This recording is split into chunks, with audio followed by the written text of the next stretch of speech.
you would vote for, and you don't have to tell us who you're going to vote for. But I would be curious to know if it did change your mind and maybe shift you, or even maybe excite your senses a little bit, wake you up a little bit and make you more interested. It piques your interest a lot more or a little more about this upcoming election. Because I can tell you, it woke me up, and I've already been awakened about this election. But man, did it fuel my fire even more about really getting serious about who is going to be the best candidate for our president to fill those shoes come January. And guys, it's telltale time. I mean, this was a pretty significant event. And is it because it hit home a little bit closer? You know, California's on the West Coast. You know, Florida is right here on the East Coast with us. Is it making it feel a little closer to home for you, so that it might, you know, just stir your appetite for voting more than ever before? We're going to ask those questions, and we want your input today. Garrett's going to give us much more details about things.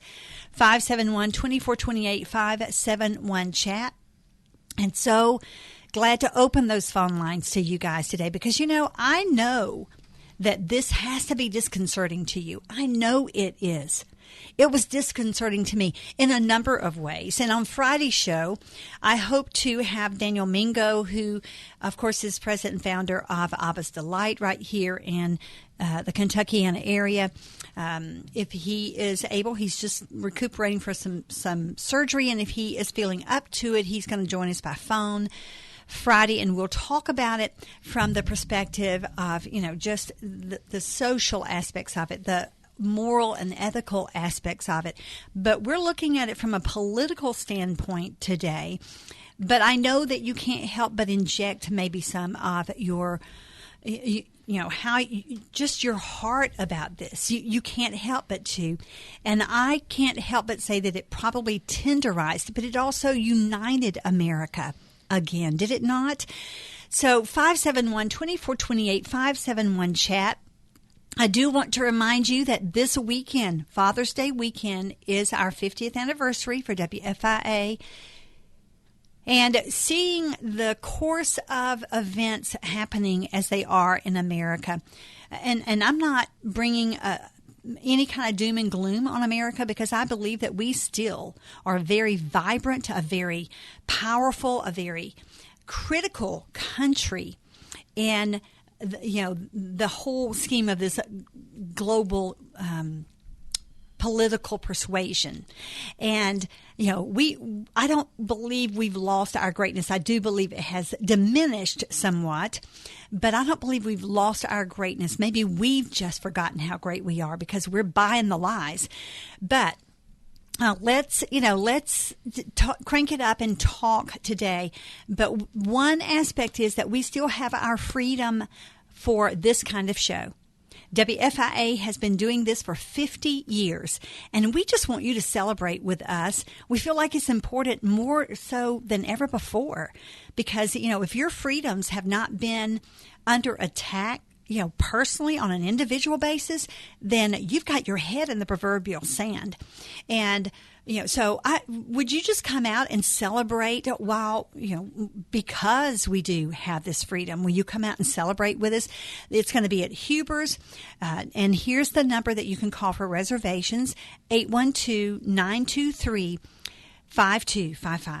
923-5255. Please just come out and join us, would you? And just say, you know what? Way to go. WFIA, way to go. And Greg is on the line. All right, he dropped. And Greg, I'm sorry, I got chatty there, and hopefully you can call back in just a moment.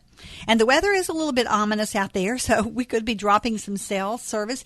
But 571-2428, 571-CHAT, what do you have? What kind of input do you have about this? And Gary, I've been chatting on and letting you catch your breath here. Yeah. You were streaming in just as we were opening the show, and just wanted to welcome you as always. You're, a pleasure to see on this election selection 2016 day.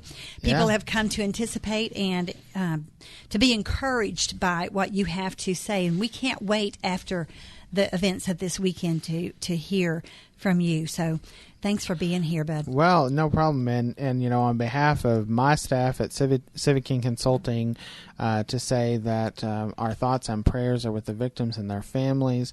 And for Orlando, we stand with you. We stand united as Americans this week and in coming forward.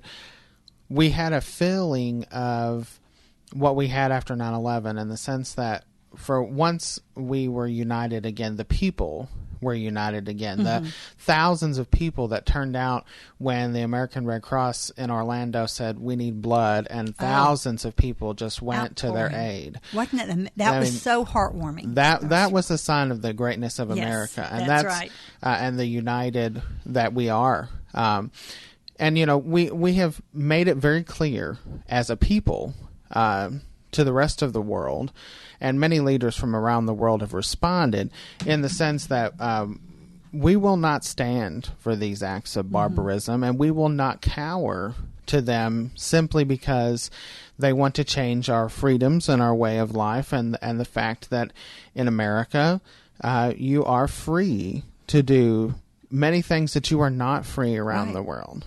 However, I think that one thing that Senator Paul, our home state senator for the radio station here, has made clear in his campaign for president, and then again, throughout his time in the Senate, I think this is another wake-up call to where is our money going overseas, to the sense that many of the people that we call allies, and they may very well, I'm not saying that they should not still be allies, but we give lots and lots of money to Saudi Arabia. Oh, yeah, really? And to Yemen and to Qatar. Well, 150, some biggies to Iran for this silly agreement that was made. So let's don't even, we don't even have to go there.